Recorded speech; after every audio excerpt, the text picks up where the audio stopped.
Welcome to Faculty Voices. Dr. Steffany Chamut is an instructor in oral health policy and epidemiology at the Harvard Dental School. Welcome, Steffany. Hi, thank you, June. It is a pleasure talking to you today, and thank you for the invitation. This is the first time we've ever had anyone with dental and oral health expertise here on Faculty Voices. Could you tell us a little bit about your journey from Mexico to the Harvard Dental School? Sure. Well, first of all, thank you. I feel very fortunate to be invited as the first dental person into your podcast. So I really appreciate the highlights and also the importance of oral health to share with your audience. So I am Dr. Steffany Chamut. I am originally from Mexico.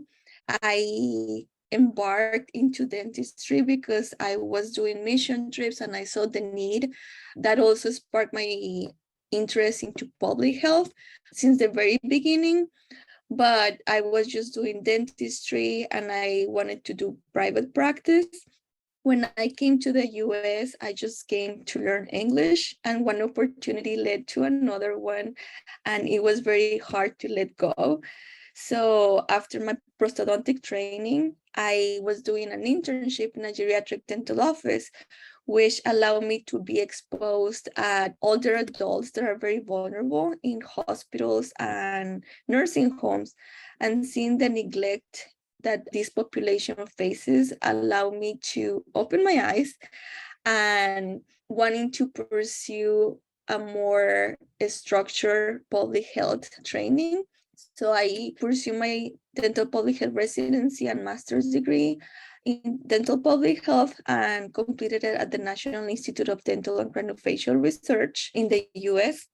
And afterwards, I completed a postdoctoral training at the Health Resources and Services Administration, which allowed me to be exposed at the federally qualified health centers that also provide care to the most vulnerable and underserved Americans in the US.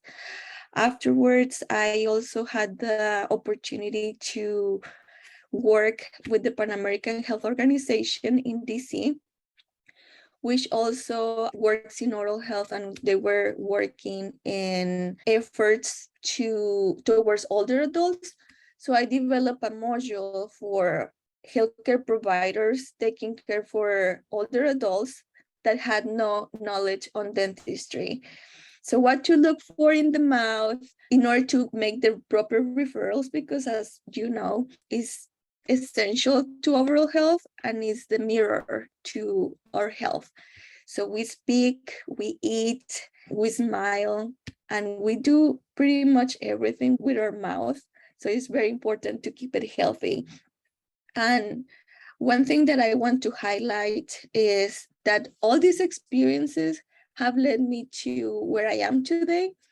And I am an instructor in oral health policy and epidemiology at Harvard School of Dental Medicine, and Harvard is a big proponent of integration of oral health into medicine. And all these pieces together are bringing my portfolio and my work into supporting oral health initiatives, but not just in the mouth, but the whole body, into holistic way and more patient-centered care. In this position, I'm working pretty much in dental public health, policies, and research. I work with the dental public health residents, and also I was part of the Human Resources for Health from Rwanda. So we helped establish the first dental school in the country. So I was tasked to create part of the curriculum in prosthodontics, but also to train the faculty in order to make a sustainable program that would last for many years to come and will build and strengthen the healthcare system from the oral health perspective. They didn't have many dentists and they didn't have a training path in the country, so people had to go to other countries to be trained, and many will stay out of the country. Many few will come back. So having the school in the country will form the cadre of dentists that will remain and provide the services for their own population. You're also doing work in Mexico in a collaborative research project, no? Yes, so we were very fortunate to be able to do a collaborative research grant that we received, and it was strengthening the collaborative strategies through lessons learned in public health, nutrition, and oral health programs in Mexico and the US. So we formed an interdisciplinary team of public health experts from Mexico and the US, and jointly we look at the prevalence of non-communicable diseases, including obesity, diabetes, and tooth decay. So in Mexico, they're having very strong initiatives on the consumption of sugary snacks and beverages and how to target those populations with very strong messaging. The labels in the products, they really tell you the content of sugar, calories, fats. It's very, very visible. So at least if people are looking at those products, they are aware of what they're taking. So this collaborative was with El Poder del Consumidor. This is a mainly consumer advocacy group organization in Mexico. So they do very big campaigns throughout to combat diseases and public health programs to make people aware of the danger of high content of sugar, for example. But when you say it's an interdisciplinary group, can you tell us a little bit about the different disciplines and what other people from Harvard are involved and what people from Mexico? Who is this group? So first of all, the group from Harvard was Dr. Brittany Seymour, who was the PI of the grant, Jane Barrow, who is the executive director of the initiative of integrating oral health into medicine, Dr. Mary Tavares, who was then an instructor and director of the dental public health residency. She has been doing so much research in obesity and kids, and myself.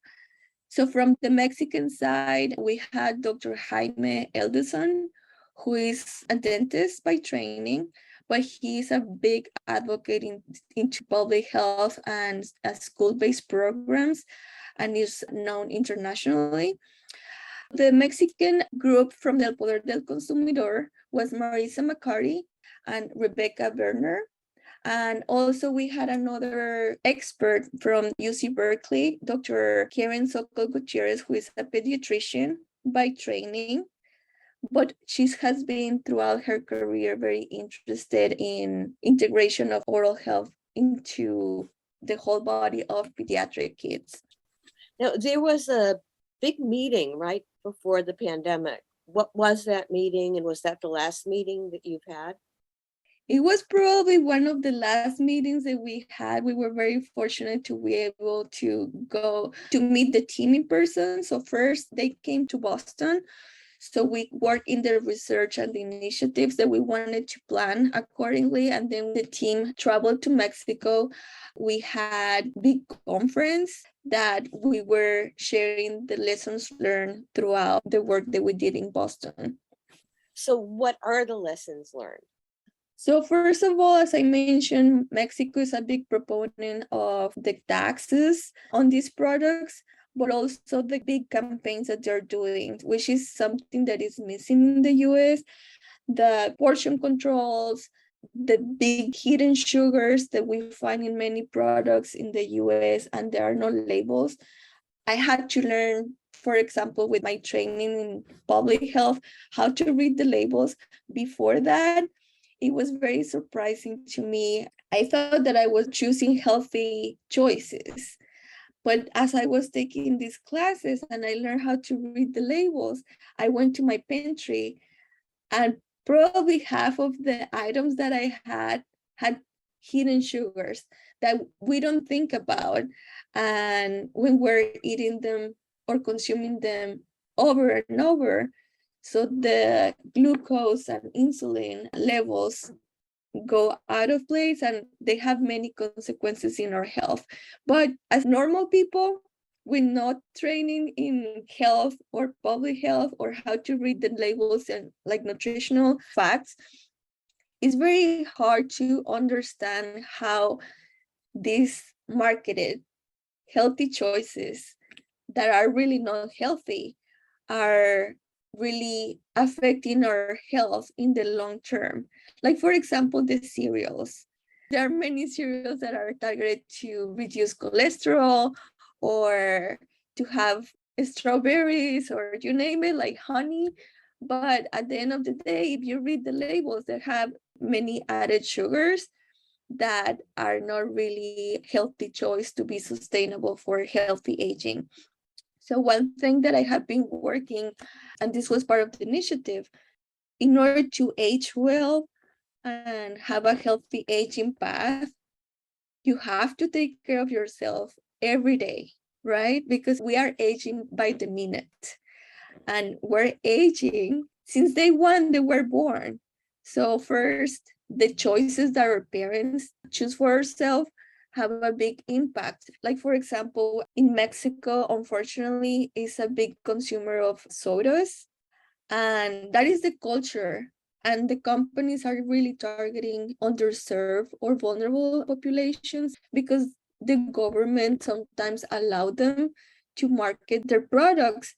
People are drinking them instead of drinking water, for example, but the consumption of sodas have high content of sugar, and the sugar will cause tooth decay, obesity, diabetes, and these are the part of the initiatives that the Poder del Consumidor are really targeting. And if you go to the big soda company in Atlanta, they have a map of the bigger consumers of their products, and they're very proud to say Mexico or some parts in Africa, for example, they're bigger consumers, but they don't tell you what is the level of diabetes, the prevalence or incidence in those populations, right? So people are not getting the right picture on that regard. So I think since we're working in integration of initiatives from the oral health perspective and overall health, this is very close to our heart because wherever you look the sodas, you look the hidden sugars, and it's not only causing cavities, which is a highly preventable disease, but also causing obesity and diabetes that are also preventable. And all these three non-communicable diseases affect life, and it starts from the beginning of the early ages because the parents need to know what they're giving their kids, and if they're giving their kids those products, they get accustomed to those and they grow and keep consuming them, and by the time that they are 30 or 40, they already have a number of health problems on their shoulders that could have been prevented. You know, many of our listeners, when they think of problems in Latin America, may think of malnutrition and not of obesity. So I've been a little bit surprised about your emphasis on obesity. Could you talk about that a little bit and the relationship of obesity and malnutrition? Yeah, definitely. I am very interested in nutrition, as you could hear from my experiences, and that is because I learned from my other programs, but also working in geriatrics. Nutrition is very important because if you are malnourished or you don't have the adequate nutrition, your immune system gets compromised. If you don't have a strong immune system, you cannot fight anything, virus, bacteria, and you are more susceptible to get sick and not to have a healthy aging path, right? So as I mentioned, you can have an obesity person, but it can be not healthy or it can be malnourished. So those are very important areas to consider. As a healthcare providers, there are very simple steps, either if you're a dentist or if you are a physician or a nurse, to ask your patient simple questions to make you aware of the whole environment. So I think we are in a time that we have to empower individuals, because the time that they're spending in their medical offices or the dental office is very slim compared to the time that they're alone. So teaching the individuals how to make healthy choices, how to take care of themselves, and what to talk about with the healthcare provider, what are their concerns, is very important, because as a healthcare providers, we can give you clues on how to be better, how to be healthier. But with simple questions on nutrition or looking at the mouth, are there any problems in the mouth, can give us clues on if the patient or the individual can eat well. Because if you don't eat well, if you have dry mouth, you are not going to be able to chew properly. It goes beyond the choices that you can buy. Like there are two problems. One is the hidden sugars that we're talking about that can cause obesity, but also if you don't have proper or adequate oral health, it will decrease your ability to have healthy choices. Because if we're talking about eating carrots, apples, if you don't have healthy teeth, you're not going to be able to eat those fibers, and you are going to rely on more carbohydrate options that are not good for your health, because they're going to affect also the insulin levels and cause probably obesity. So looking at the mouth is one area that we have to emphasize, and just a simple questions about the drinking. Some people in many countries, because I have been exposed to different populations in Mexico, here in the US, or in Africa, people think that juice is a healthy choice. But it's not. And it all depends on the juice, because sometimes the juice is just natural juice, but sometimes it had added sugars. It all depends. If you're drinking the juice as the first thing in the morning, it changes if you eat it afterwards, your protein, for example, how your body is gonna absorb or react on that level of sugar. So that is also very important to emphasize with our patients. You have to go for protein first, and then if you want a little bit of juice, and the juice to be more natural, but if it's possible to have natural water, and it just goes around the mouth, the body, and causing obesity and diabetes. So I think that is a challenge, to make people understand all the connections and to feel empowered how to do better choices. And when you're with the providers, it's very challenging to have that time to explain all the connections. And I think that is the part that is missing. And for that reason, I am a big advocate of empowering individuals on getting to know all this information so they can talk to the provider. Because at this moment, we want to, we're trying, but it's very challenging and complex how to explain all the reactions of the sugar that they can have in the body. So, what is the strategy in the collaborative research project to get these messages out? So first of all, one thing that I found very strong from the Poder del Consumidor messaging, it was very real.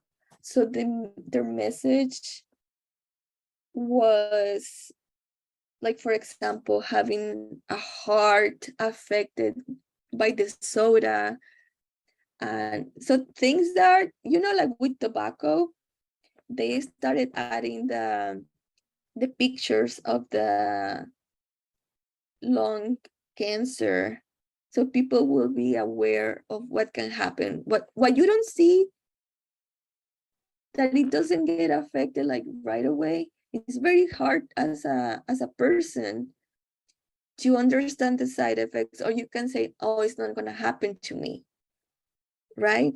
So if one person is a smoker, they're trying to put those labels or messaging in the boxes.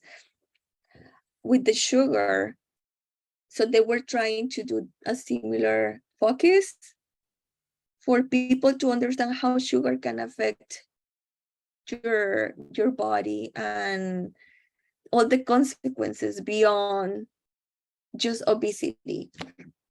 And I think those messages and with the pictures were very powerful.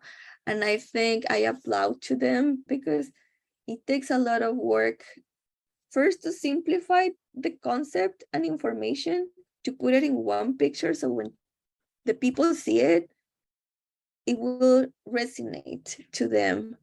And the other area that I want to emphasize is that the laws had supported this, and every single product that you see in the grocery store has a label, a black label. I don't know if you're familiar with those, but I think the US is really missing that part to inform the public. If they don't see it in the back, if they don't know how to read the labels, they are not going to know. They might think that it's a healthy choice. Like with the yogurt, a lot of people here in the US, looking at the cultures, are very on the run. They're very busy and they grab and go. So yogurt is one of the choices for breakfast.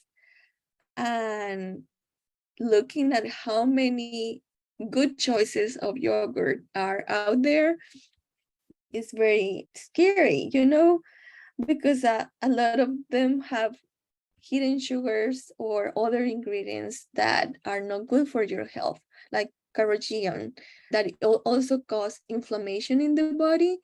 But if you keep attacking your body with inflammatory things, it can be an ingredient or exposed factors from the environment. So all this inflammation that your body is absorbing or creating is going to lead to a negative side effect or health outcome. So we need to look at what we're doing every day to reduce the inflammatory risk, because any inflammation in the mouth or in the whole body is going to cause something. So when we're consuming inflammatory foods, like sugar is one of the inflammatory foods as well, your body is not set for that. And when it's like attacking your body every single time that you're consuming these foods. But sometimes we think that is healthy, right? Even like when we add the creamer for our coffee, and it has all these ingredients that are not necessary. So we're just doing harm to our body. There's so much inflammation in the mouth that is caused by like bacteria, for example, and during the periodontal disease, that that can travel to our body, cause inflammation, and it's just a full cycle of things that we have to overcome or reduce in order to have or promote healthy aging throughout or every single stage of our lives. That's a real challenge. The one thing I don't quite get is that you've got this wonderful team in Mexico doing things based on innovative laws and practices. So, what exactly is the role of the Harvard people on this team? What's the value added? What are you doing? So the value was for both groups, because we have the knowledge and the science, the research, the work that we have been doing in integrating oral health into overall health and medicine. As I mentioned, we're working with the mouth, but also looking at obesity, diabetes, and other negative health outcomes. But the work that was doing in Mexico, I think we're not doing it here. So it was a benefit for both ways. So we were adding the science and the knowledge that we have had from one perspective, but what they're doing on educating the public was stronger than what the US is doing. So it was a communication and study activities on what both groups are doing and exchange knowledge.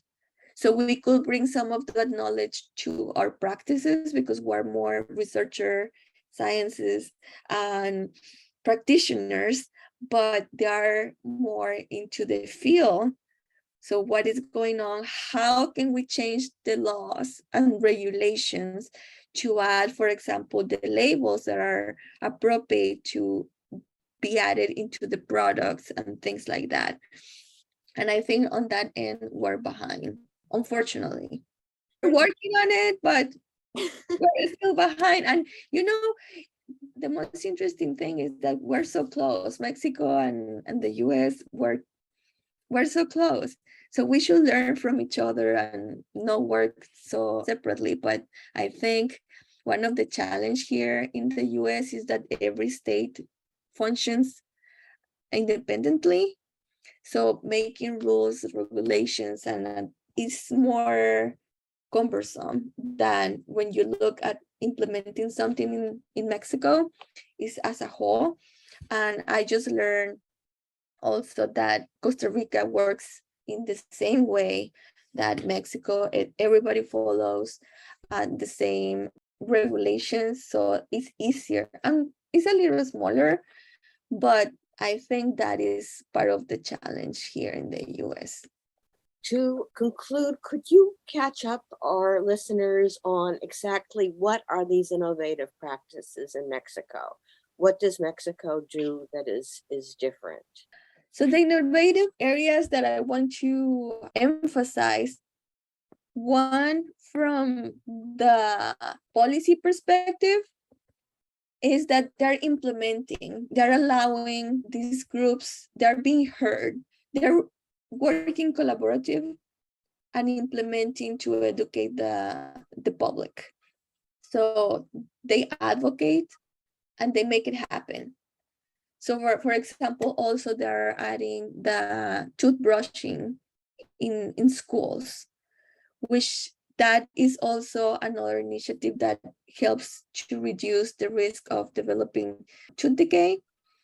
So those are some initiatives that are being heard, and those are becoming law. So they work from the policy perspective and go down into implementation.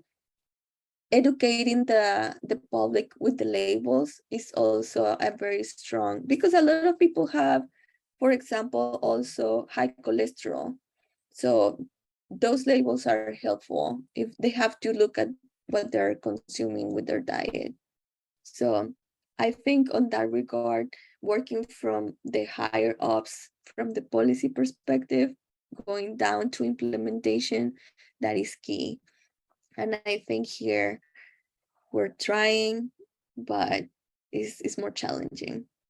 Thank you very much for your time. You've been listening to Dr. Steffany Chamut. She's an instructor in oral health policy and epidemiology at the Harvard Dental School. Thank you for being on Faculty Voices. Thank you, my pleasure.